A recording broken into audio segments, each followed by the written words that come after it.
Are you a friend to your money?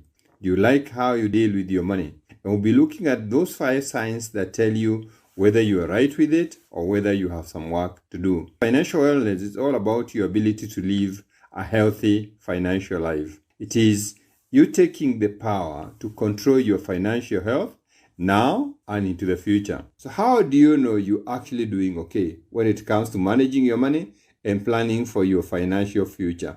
The first one, you actually keeping your position and you're doing the right thing if you're able to track your cash flow. We always aim to have a positive cash flow. That means your income exceeds your expenses every month. But you can only be able to tell that by tracking your cash flow on a regular basis.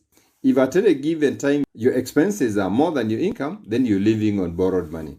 You cannot manage what you can't measure. You cannot be sure how much to spend unless you're sure how much there is. So the good question is, are you actually capturing your incomes every month? Do you capture your expenses on a daily basis? Because you can never take control unless you're very sure where your money goes. What tools are you using for capturing your incomes and your expenses? And do you need help in this cash flow management? And the work to be done here is very simple. 1, it might be work to increase your income. Or 2, work to manage your expenses. Or 3, a combination of the two. So that's the first sign that tells you whether you're doing well or not doing well. Let's think about the second sign, that you are capable of distinguishing between a good debt and a bad debt. Those who are actually good with money understand that debt can be good or debt can be bad. Is a question of how you tell the difference.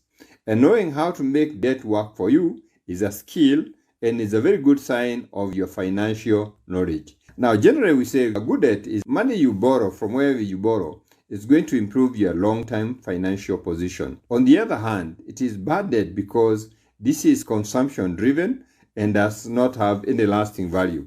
Do you know how to use other people's money? Do you feel comfortable using debt to create wealth? You know, they actually say you cannot create wealth without using other people's money. But how good are you at that? Do you know how to identify and avoid the bad debts?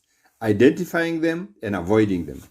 Do you know how to get out of debt? If you're real down in debt, do you know the steps you take so that you find yourself out of debt? Let's look at that sign. How diversified is your investment portfolio? Those with a good grasp of their finances and how to deal with them, they refuse to rely on just one basket, because one of the key components of financial literacy is actually understanding the importance of diversification, not putting all your eggs in one basket. Because by having your money spread across various places, this means you actually reduce your concentration of risk. And this helps to protect your wealth, especially in tough economic times. Because if things happen tough and just one line goes down, then you will find yourself in real trouble. So how well have you spread your investments? When you look at your investment portfolio, in how many pots are you? How well do you understand these investment vehicles? How well do you understand the different investment vehicles?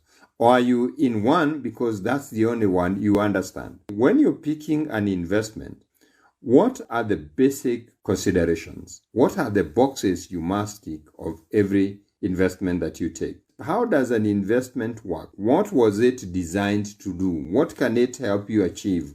What can't it help you achieve?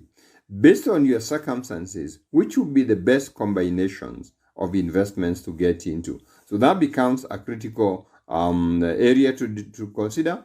If you are well diversified, you're doing well. If you're not well diversified, don't say I have very little money. Even with the little money, we can be able to diversify. And that's why it's critical to look at the fourth sign and the fourth consideration is when you know your weakness. How well do you understand yourself? Because no matter how sensible and informed you are about financial matters, you still have a weakness. Our attitude towards money have deep roots in our past. And from that past, we have very deep emotions that tend to creep into our financial decision making. If you come from a background where things were available all the time, you did not even know where things came from, you might find yourself is a big spendthrift. If you understand your personal patterns, you understand your bright spots, you're in a much better position to guide against them. Your blind spot might be you actually very good at shopping. You make decisions very, very quickly. You don't even seek all the patterns. Or you're in that position where you actually so inclined to help people that they even take advantage of you. And there can be many, many personal patterns and personal blind spots. Understanding your temperament and your money personality is very, very necessary. How do you actually make your purchases? How do you make your financial decisions? And what are the consequences for your personality if you don't do the adjustment? How confident are you that you understand your blind spots? Now, the fifth sign, do you have financial goals? And how comfortable are you with your financial goals? Because if you have your financial goals, it's like you actually know where you're going to and you put in place the steps to step. No, we all don't need to have the same goals. Sure, we are all different, we're on different journeys, but goals alone aren't enough. To be truly financially savvy, you need to have a system and habits in place to achieve the goals.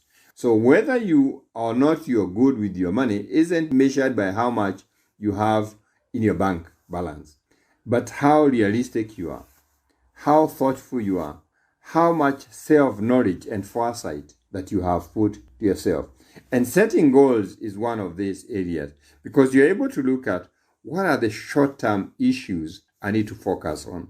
What are the medium-term issues, 2 years, 3 years, 4 years that I need to look at without losing the focus on long-term, 5 years, 10 years, 15 years from now. If you know how much money comes in and out every month, and you have goals, and you have reasonable plans how to meet them, then you're probably much better with money than you sometimes feel. So let's summarize the 5 telltale signs and use this to gauge yourself. That number 1, you have in place a cash flow management system that allows you to capture your expenses and allows you to capture your incomes, and you know how to do the analysis and you're able to make decisions. That consistently, month in, month out, you're able to leave the month with a surplus. Number 2, that you're able to distinguish good debts from bad debts, and you understand how to use good debts to actually build your wealth. You know how to avoid bad debts, and if you found yourself in bad debts, you know how to come out of them. Number 3 is that you have diversified investments. You understand different investment arenas, and you have found your way of diversifying. So should anything happen, you will not be wiped out by the loss of one investment. Number 4 is that you know your personal financial weaknesses. You understand your money personality. You know your blind spots, you know your weaknesses, and you know what to do to be able to deal with them. And number 5, you have financial goals. You search in, you have the goals, and you have the mechanism to achieve them. Your short-term goals, your medium-term goals, your long-term goals, and you have a system of how to achieve those goals. Now, if you have issues around there, let me invite you to join the Wealth Creation Masterclass. This will give you the missing ring. Come in for that free session. Join in one session, listen in, and see, does this answer for me? If you want a chance, you're very welcome. Just drop a text or WhatsApp to this number, 0708 150 137. The business of bettering ourselves is our business. We are the Personal Finance Academy Kenya. We have our website if you want to get to know more about us, pfa.co.ke.